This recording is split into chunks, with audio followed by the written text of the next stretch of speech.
Bel événement vraiment, et puis merci de m'avoir invité. Je suis très honoré en fait de prendre la parole juste avant David, dont on attend tous l'intervention tout à l'heure. Je ne vais pas rebondir ou exposer l'œuvre de David, ça a été fait et bien fait tout au long de ces 2 jours.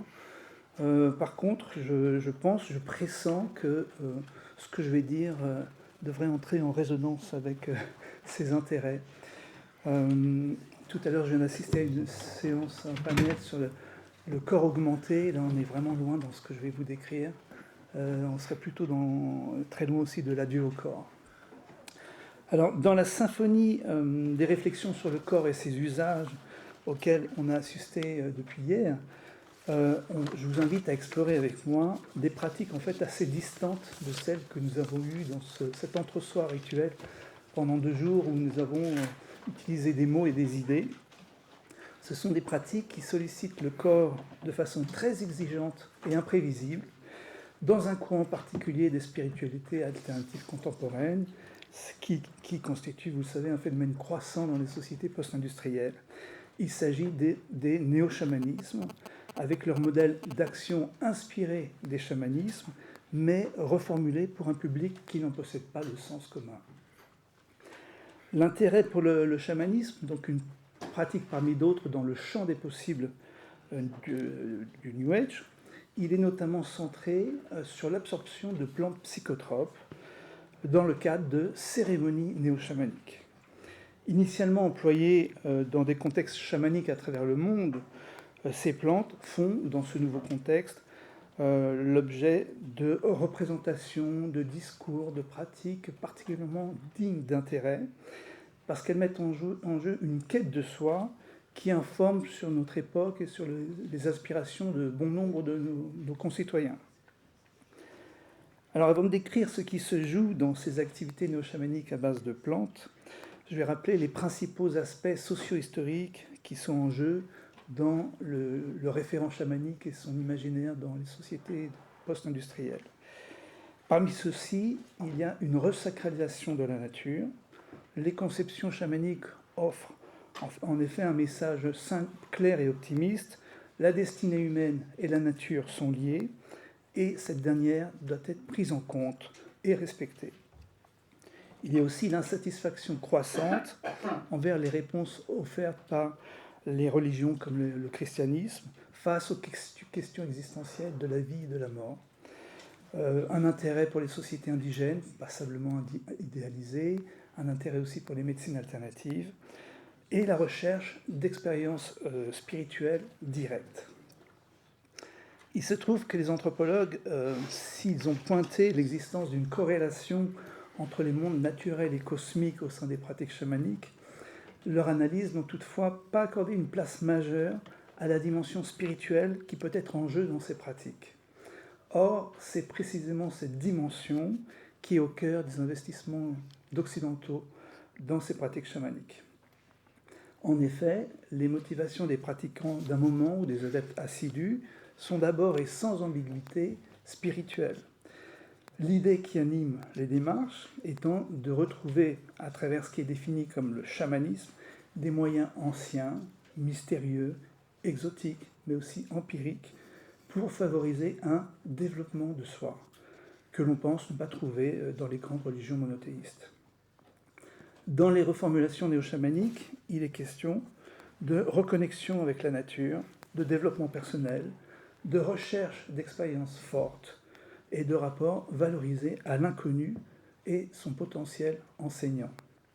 Et ceci est un point fondamental, bien qu'elle puisse être forte et pénible, voire effrayante psychologiquement ou physiquement, les expériences en jeu, liminales, dans un entre-deux de la conscience, sont quasiment toujours rétrospectivement envisagées comme enseignantes, source d'insight et transformatrices pour les personnes impliquées. Que l'aspect thérapeutique soit inclus ou non dans les démarches, la recherche de réponses existentielles, la recherche de sens dans sa vie terrestre ou dans un éventuel au-delà reste primordiale. Le chamanisme réapproprié est ici spiritualisé. De fait, des ateliers, des séminaires, dits chamaniques divers, offrant les moyens d'un mieux-être ou d'une thérapie, la possibilité d'entrer dans des états de conscience modifiés, de voyager dans le monde des esprits ou simplement de travailler son développement intérieur. Ces ateliers, ces séminaires impliquent de plus en plus de personnes. Alors, parmi les portes d'entrée, les différentes portes d'entrée possibles pour l'analyse des néo-chamanismes, deux s'offrent à l'anthropologie, celle des spécialistes des chamanismes dits traditionnels et celle des spécialistes du New Age.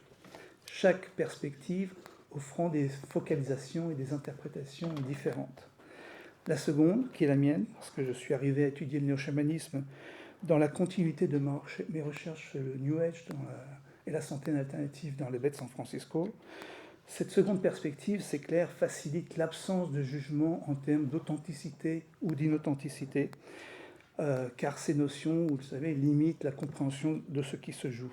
Par ailleurs, l'anthropologie nous invite à prendre des investissements humains au sérieux, qu'ils soient lointains ou qu'ils soient proches.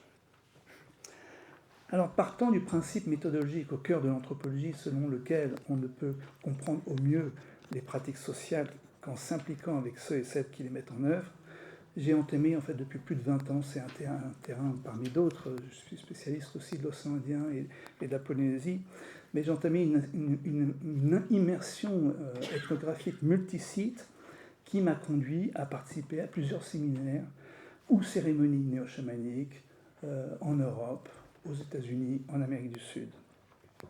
Donc les données que je vais vous présenter reposent largement sur des observations directes, des échanges avec les personnes investies dans ces activités et mes propres expériences participatives. Dans la logique d'une anthropologie compréhensive qui rend compte des pratiques étudiées sans les juger, et à titre d'exemple d'une pratique du corps orientée vers l'acquisition de savoir, l'acquisition consciente de savoir vécu comme ayant été enfoui, je vais vous présenter donc brièvement les modalités des participations aux cérémonies néo-chamaniques et les types d'expériences qui sont en jeu, des expériences qui informent le plus souvent la conscience d'éléments tout aussi nouveaux qu'inattendus. La complexité des réappropriations néo-chamaniques étant grande, je suis obligé de m'en tenir à des aspects qui se rapportent de près ou de loin à des usages de plantes psychotropes, précisément l'ayahuasca, le San Pedro, le peyote. Je précise que mon propos est ici plus centré sur des expériences spécifiques que sur des personnes qui ont ces expériences, il faut faire court. J'indique juste que comme dans la plupart des activités New Age, les personnes impliquées sont aux 2/3 de sexe féminin dans ces différentes formes de néo-chamanisme.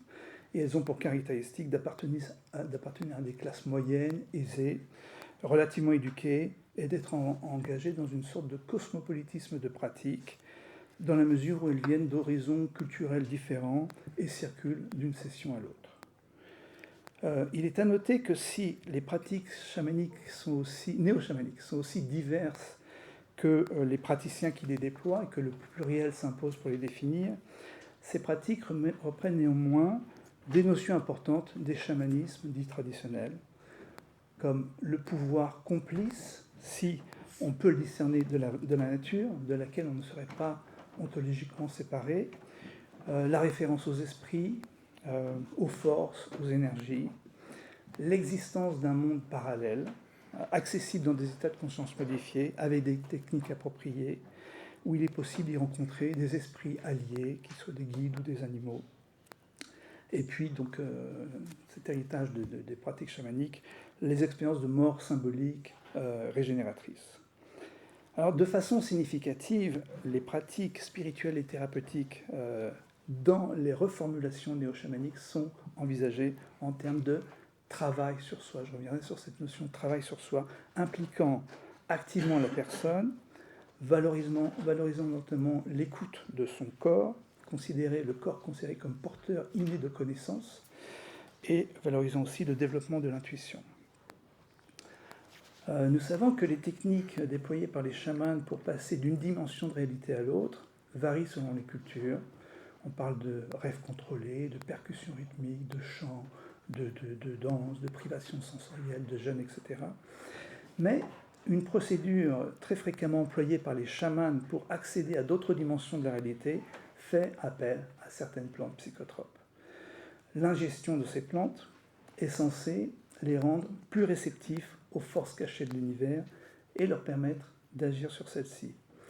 Elles leur permettent aussi parfois de savoir quelles autres plantes peuvent être employées comme remèdes, tonifiants, purgatifs, etc. pour obtenir la guérison d'un patient.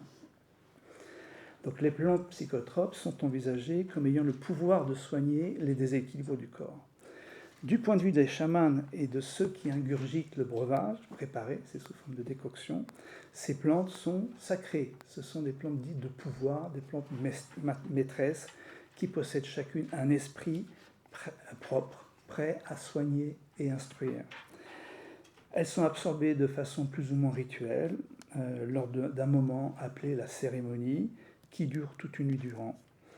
Ces cérémonies donc néo-chamaniques à base de substances végétales sont définies tout simplement par le nom de la plante. On va parler de cérémonie ayahuasca, cérémonie San Pedro, la plante qui va servir de support au travail spirituel. Un point important mérite d'être mentionné. Parmi les nombreux participants que j'ai côtoyés dans différentes circonstances, très rares sont ceux et celles qui imaginent prendre la plante hors du cadre de la cérémonie et sans la sécurisation de la situation assurée par la présence attentive et compétente du ou de la guide. Il est à noter que contrairement aux pratiques chamaniques, dans les sociétés chamaniques, où le plus souvent ce sont seuls les initiés prennent les plantes, les chamans, la spécificité des néo-chamanismes, c'est que chacun peut faire du chamanisme, chacun peut avoir des expériences chamaniques avec les plantes psychotropes. Donc d'un côté, le chamanisme fait partie du sens commun, mais c'est seulement certaines autorités, les chamans qui pratiquent. Et de l'autre côté, il ne fait pas partie du sens commun, le chamanisme, bien évidemment dans nos sociétés, mais tout le monde peut avoir des expériences chamaniques. Le nombre croissant d'ailleurs de témoignages sur Internet et de livres sur ces expériences indique de façon significative un besoin de partager ce qui est considéré comme un moment ou des moments intenses de sa vie. Un aspect semble toutefois persister dans les deux approches, qu'elles soient traditionnelles ou néo, c'est la dimension imprévisible mais non aléatoire de l'expérience. Imprévisible mais non aléatoire. Il est considéré qu'il se passe ce qui doit se passer au moment où au moment où l'on prend la plante. Voilà, après cette nécessaire mise en contexte, on va entrer dans le vif du sujet, l'expérience des plantes. Excusez-moi un instant.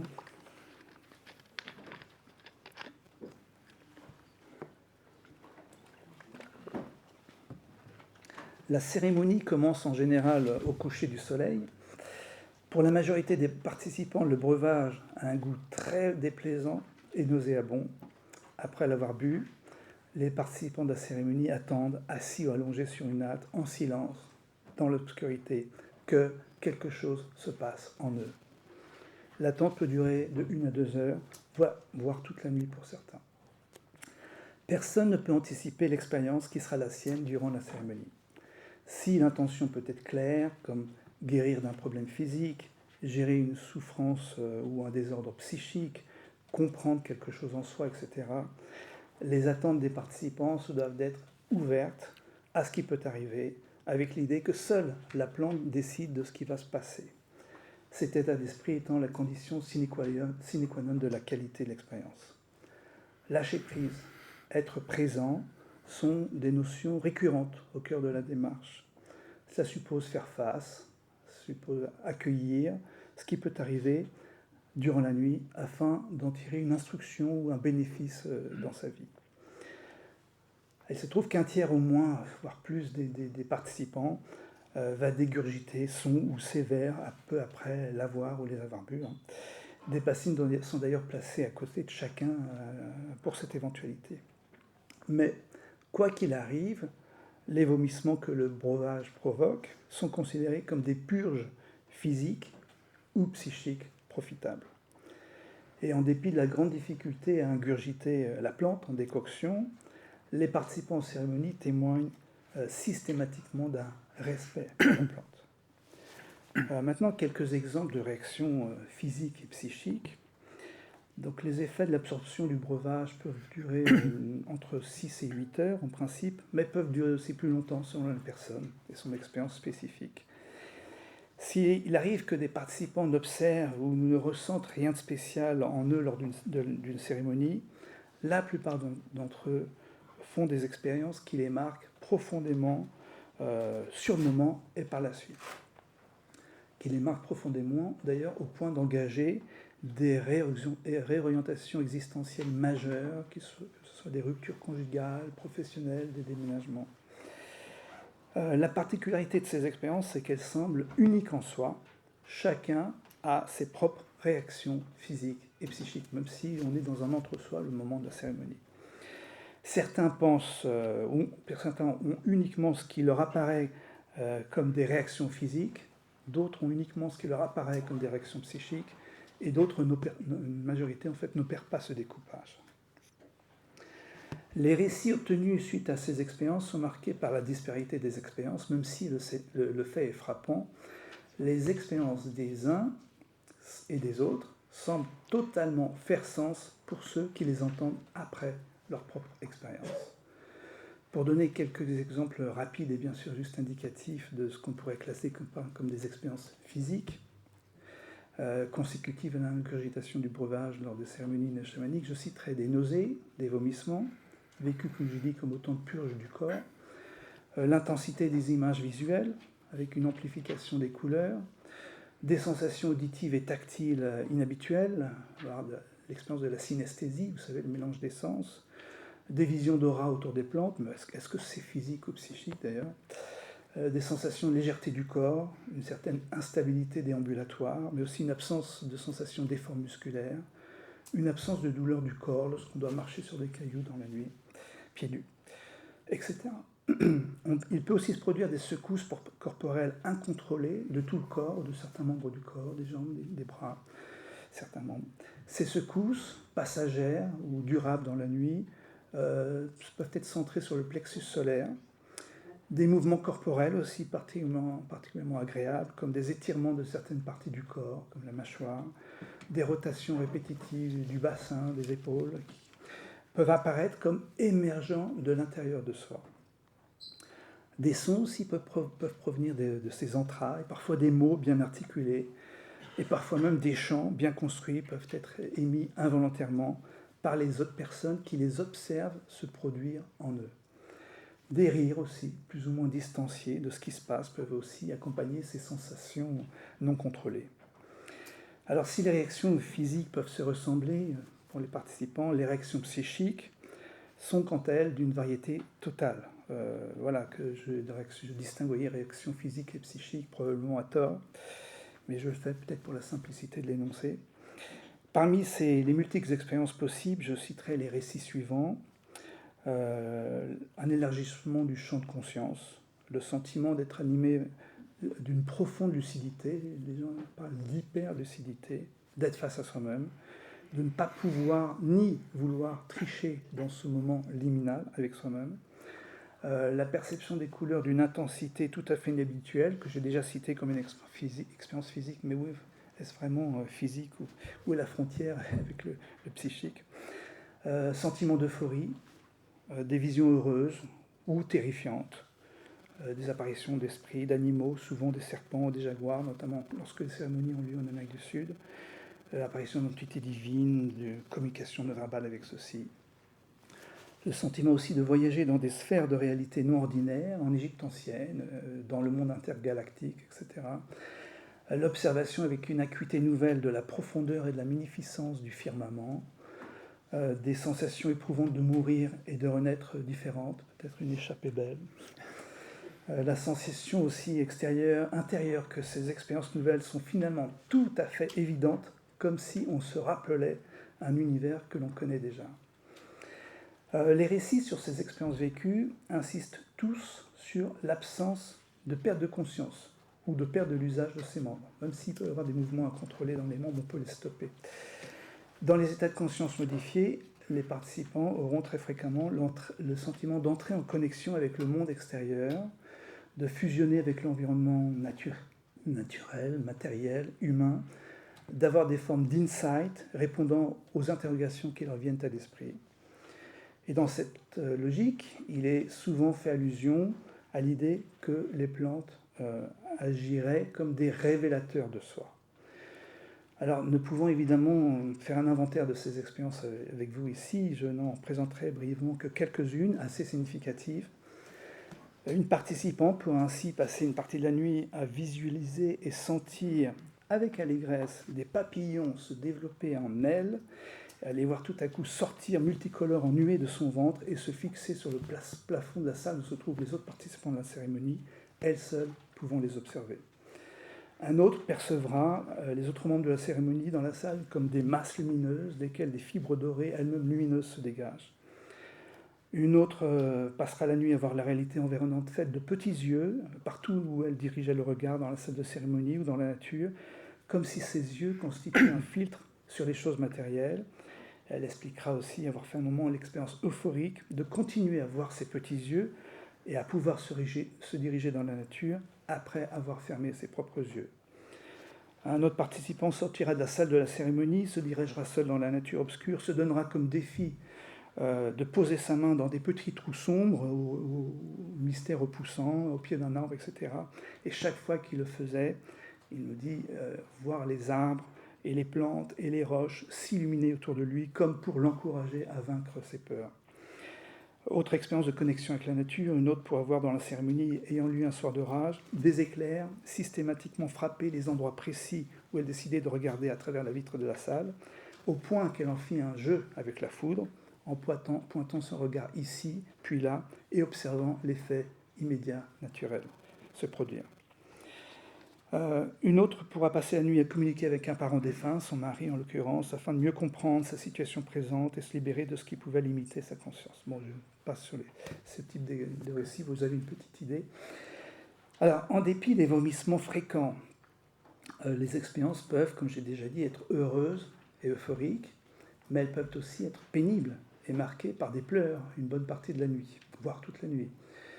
Il n'en demeure pas moins, et ça c'est frappant, que la dureté des expériences durant ces cérémonies ne stoppe apparemment pas la volonté des participants d'en avoir d'autres. L'idée étant que chacune de ces cérémonies apporte, avec l'aide de la plante, des éléments de compréhension de sa dimension spirituelle. Cela explique le sentiment général de reconnaissance post-expérimentale envers la plante. Alors arrêtons un instant sur les substances végétales engendrant des perceptions différentes de la réalité qui sont expérimentées à plus grande échelle depuis, vous le savez, quelques décennies par les Occidentaux. Le fait est que tout comme les psychotropes de synthèse, ces substances, ce sont des substances qualifiées tellement de cette façon, sont désapprouvées et interdites dans la plupart des pays. Dès qu'on dit substance, voilà, vous avez compris. Le sens commun dans nos sociétés fait d'ailleurs peu de distinction entre des plantes sacrées, chamaniques, et des drogues psychédéliques ludiques, qui peut-être ont une fonction de se distancier les individus d'eux-mêmes. La question se pose pourtant de savoir si on peut tout simplement, comme certains le font, classer ces expérimentations néo-chamaniques à base de plantes psychotropes dans la catégorie de la culture de la drogue. Les notions d'apprentissage, de travail introspectif systématiquement mobilisé et l'impact que ces expériences peuvent avoir dans l'existence de ceux qui les ont permettent en réalité de distinguer fortement ces substances psychotropes en contexte cérémoniel de l'usage ludique de celles communément classées dans la catégorie des drogues. Et ceci d'autant plus qu'elles ne produisent pas d'accoutumance et sont même parfois utilisées pour soigner et notamment traiter la toxicomanie. La recherche d'expériences directes et personnelles est clairement au cœur des investissements dans les pratiques néo-chamaniques occidentales à base de plantes psychotropes. Comme je l'ai dit, elle est accompagnée d'un concept récurrent, celui de travail, lui-même associé à un autre concept qui est lié, celui de processus. On est dans un processus. Les personnes impliquées dans ces pratiques sont invitées à se prendre elles-mêmes en main, notamment en développant un contact direct avec les esprits ou leurs soins intérieurs, selon les interprétations choisies. Même lors des cérémonies à base de plantes, dans lesquelles les participants ne peuvent prévoir ce qui les attend, l'idée de travail reste présente à travers l'idée de présence à soi-même, le lâcher-prise, l'ouverture face à l'inconnu, la réceptivité face à ce qui peut arriver, l'auto-observation, etc. La qualité de l'expérience est associée aussi à l'intention du participant et au travail du guide durant la cérémonie. Les bénéfices physiques et psychiques que l'on peut tirer de ces cérémonies sont régulièrement évoqués à travers des échanges d'expériences entre les participants, en dépit de la difficulté à restituer convenablement ces expériences supraverbales avec des mots. Un univers de sens commun, donc à demi-mot, se constitue ainsi chez les personnes impliquées, dans lequel l'intersubjectivité se fonde sur le partage et la résonance des expériences, la résonance mutuelle des expériences. Quelques mots sur les aspects thérapeutiques qui peuvent être en jeu. Si les aspects thérapeutiques des cérémonies sont clairement associés aux pratiques chamaniques traditionnelles, les cérémonies néo-chamaniques sont elles aussi vécues comme source de changements physiques et psychiques bénéfiques pour la majorité des participants. Il est d'ailleurs considéré que la décoction agit chimiquement de façon positive sur le corps, même s'il arrive que ceux qui l'ingurgitent n'en aient pas toujours conscience et pensent que rien s'est passé pour eux ou pour elles durant la cérémonie. Il est utile de rappeler que dans les milieux orientés vers les activités néo-chamaniques et le New Age en général, le corps n'est pas considéré comme étant seulement physique, mais dans une vision holiste, il est énergétique. Instrument de la conscience, il porte en lui l'univers, le macrocosme dans le microcosme. D'ailleurs, les participants à ces cérémonies, comme dans beaucoup d'activités New Age, évoquent le corps comme un temple à respecter, dans lequel on ne met pas n'importe quoi. Le corps est donc le véritable point de départ d'une connaissance empiriquement fondée. Hier, j'ai entendu le corps sujet comme amplificateur de conscience. Je crois que c'était François qui évoquait ceci. Au petit matin, la sensation générale des participants est d'ailleurs celle d'une absence, d'une grande détente, avec une certaine sensation de paix intérieure et la sensation d'avoir régénéré sa santé corporelle. Voici deux témoignages sur des améliorations physiques, je devrais dire des améliorations de soi, perceptibles par les personnes concernées. Une personne pourra ainsi passer la nuit à voir un serpent enrouler son genou fragile et douloureux, et à la fin de la cérémonie, ressentir que son problème physique persistant dans cette partie du corps est résolu. Une autre pourra avoir des symptômes ressemblant à des décharges électriques agréables dans le plexus ou dans la zone du cervelet durant la cérémonie, et ensuite avoir la sensation durant les mois et les années qui suivront que ces migraines chroniques auront disparu. Voilà, j'y arrive, 5 minutes, ça va très bien. Quelques mots sur les états de conscience modifiés et la perception de la réalité. Les cérémonies à base de plantes sacrées produisent évidemment des modifications neurobiologiques, des états de conscience que l'on peut qualifier de second, dans lequel le fonctionnement habituel de la conscience change, tout comme le rapport à soi-même, tout comme la perception générale de la réalité, les substances psychotropes engendrant en quelque sorte une reconsidération de la réalité qui devient multiple. Un aspect frappant des cérémonies dans lesquelles il y a prise de plantes sacrées est l'absence générale de sommeil chez les personnes qui entrent dans ces états de conscience modifiés. Toute la nuit est passée à observer, comme le spectateur de son propre drame, ses éventuels symptômes physiques et ses visions. Au matin, les participants se souviennent relativement bien de ce qu'ils ont vécu, même s'ils font ou si elles font l'expérience de l'inadéquation à placer des mots sur ce vécu. Je n'ai pas le souvenir d'avoir entendu des personnes impliquées parler d'hallucination, mais plutôt de vision, avec le sentiment d'avoir été dans un état d'hyperconscience. Comme le rêve lucide du chaman, conscient d'être et d'agir avec un but dans une autre dimension de réalité, leur impression est d'avoir eu un regard à la fois plein d'acuité et réflexif sur tout ce qui leur est arrivé, regard qui leur permet par la suite de relater, tant bien que mal, leur expérience. Il ressort que dans les processus de rationalisation de leurs expériences, les participants aux cérémonies néo-chamaniques ont du mal à ne pas croire ce qu'ils ont vécu, vu et fait eux-mêmes. Les autres réalités, perçues et vécues dans les états de conscience modifiés, dans le monde non ordinaire, sont bien réelles dans cette dimension. D'ailleurs, l'emploi des notions réalité non ordinaire, réalité cachée, réalité séparée, autre dimension, dans ces milieux, sert à pointer l'existence d'autres domaines de vie et la possibilité pour chacun de les percevoir. Alors, si la biochimie des plantes psychotropes révèle que leur principe actif se trouve dans les alcaloïdes qu'elles contiennent, Cet aspect est négligé dans les rationalisations au profit de l'évocation de l'esprit de la plante qui détermine les réalités vécues lors des expériences néo-chamaniques. Mais au-delà de la chimie ou de l'esprit de la plante, des chercheurs spécialistes de ces questions n'hésitent pas à ramener le sujet humain dans l'analyse du processus en jeu. L'anthropologue Peter First, par exemple, je cite, nous dit « On tire de l'expérience psychédélique ce qu'on l'on y met. L'autre réalité qui nous illumine est une production de notre propre esprit. » L'ethnobotaniste Weston Labarre va encore plus loin en affirmant que le soi-disant surnaturel est l'inconscient humain. Un courant péruvien explique lui-même à l'anthropologue Douglas Sharon, dans cette interaction entre le consommateur et le breuvage qu'il absorbe, que c'est, je cite, l'homme qui réalise la virtualité magique des plantes. Donc ces commentaires, vous le voyez, relativisent clairement la fonction chimique ou sacrée de la plante dans l'expérience vécue. Les plantes psychotropes, une fois absorbées, ne seraient-elles qu'un booster de ce que l'on est au plus profond. De façon intéressante, un guide des cérémonies San Pedro auquel j'ai participé ne disait rien d'autre. Tout se joue entre soi et soi, la plante n'étant là que pour aider temporairement à dépasser des limitations perceptuelles. Il disait d'ailleurs que lui-même, après avoir pris la plante pendant pas mal d'années, il ne la prenait plus, c'était plus nécessaire. Elle était utile, mais pas nécessaire. Je n'irai pas plus loin ici parce que la question de savoir si le monde autre palpé dans ses états de conscience modifiés et à l'intérieur ou à l'extérieur de soi est évidemment essentielle, mais qui peut vraiment répondre à cette question en connaissance de cause?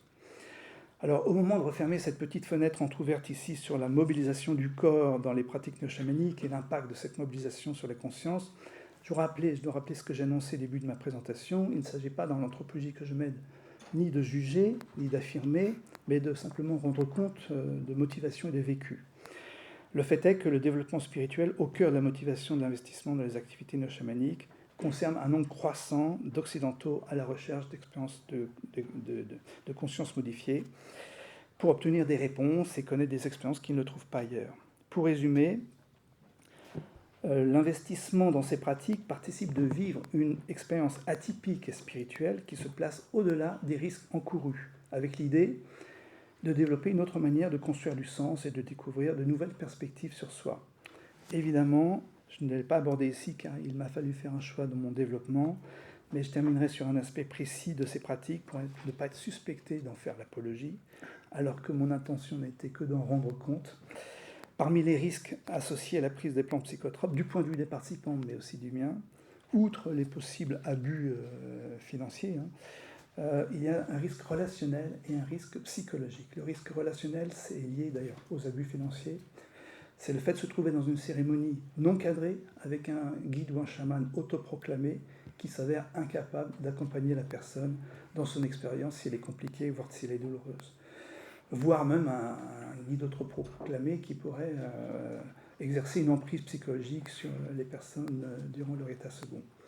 Deuxième risque, et d'ordre psychologique, c'est lié à la gestion de la peur, la difficulté à faire face à l'inconnu des sensations dans son corps et des visions et des informations inattendues qui gagnent la conscience.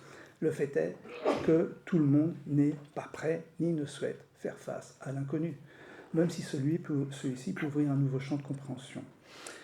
J'étais attentif à l'idée développée hier de l'expérience comme une mise en péril de soi, dans l'étymologie du terme. Voilà, un des points communs des personnes investies dans ces pratiques est en effet d'assumer, de sauter dans l'inconnu. Un inconnu dans lequel le possible effroi est tout comme la possible allégresse envisagée en termes de travail sur soi, d'exploitation de potentialités, de renaissance.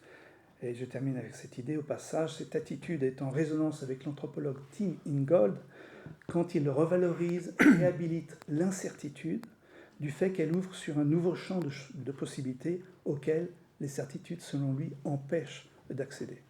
Je vous remercie pour votre écoute.